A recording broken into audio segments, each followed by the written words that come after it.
Welcome back, Crusaders. I'm Cooper Smith. And I'm Alyssa Baird. Coming to you with another edition of Crusader Nation News. We hope everyone enjoyed their half day as we prepare for a busy week ahead. This past weekend was a huge hit for our cross-country team. Girls varsity placed 4th out of 12 teams, and boys varsity took 10th out of 15 teams at the Ed White Festival of Races. Staying with athletics, today varsity soccer plays away at Westminster Christian Academy, but at home, the volleyball faces the Lafayette Lancers at 6 o'clock. This game is not just a regular volleyball game for St. Dominic. The game is special as it supports the annual Cure for Carson fundraiser match. This event helps raise awareness for the San Filippo syndrome and to raise money for a cure. Not only is volleyball helping with a fundraiser, tomorrow is the 10th annual Footprint Soccer Game, which benefits the SSM Cardinal Glennon Children's Hospital. Varsity plays against CVC at 8 p.m. If you purchase a Footprint shirt, you are allowed to wear it to school with just-on bottoms and shoes. Also, on Thursday, softball plays home against Incarnate Word Academy at 4:15 for their special senior night.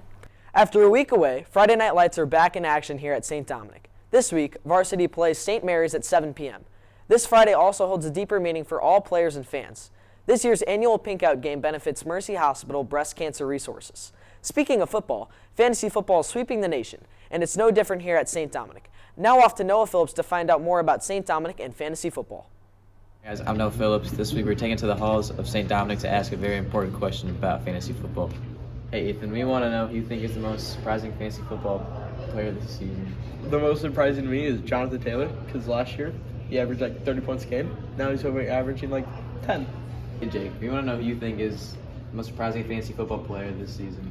I personally think it is Michael Thomas. He's averaged 17 points, and he hasn't even played in like 2 years. So, bounce back year. Hi Blake.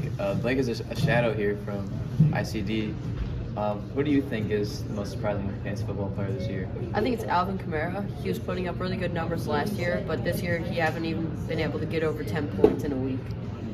Hey Mitch, we want to know who you think is the most surprising fantasy football player this year.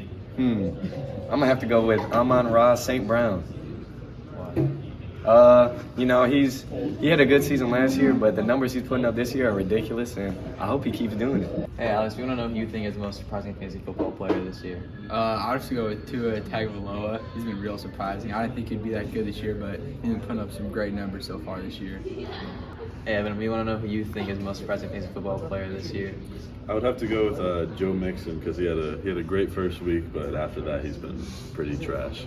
I'm Noah Phillips, and this has been Man on the Street. Now back to you, Cooper and Alyssa. Thank you, Zoe and Noah. What do you think, Cooper? Personally, I'm a huge Christian Kirk fan. Wide receiver for the Jacksonville Jaguars has been awesome this year. Also, House Dignitas even has a league of their own. What about you, Alyssa? That's funny, Cooper. This Sunday, make sure to go cheer on your cheerleaders as they head to Lindenwood for regionals. The competition team performs at 6:15, so make sure to show up and get the chance to see them make it to state. The first House vs. House competition is still underway, as today, Caritas and Virtus play in the championship game. This is exciting stuff, as someone will definitely make a jump in points come tomorrow. Something else exciting is our school hosting high school night. Yesterday, St. Dominic opened their hallways to 20 different Catholic schools. Ambassadors gathered to share information about each school, and the night was a great success. For more information about high school night, each of the benefit games, and much more, make sure to check out crusadernationnews.org. Or, Alyssa, you can scan one of our QR codes located around the buildings, and that will also take you straight to the exciting website. Also, follow us on Instagram and Twitter at Crusader Nation News, as more and more content will be delivered to you in this manner.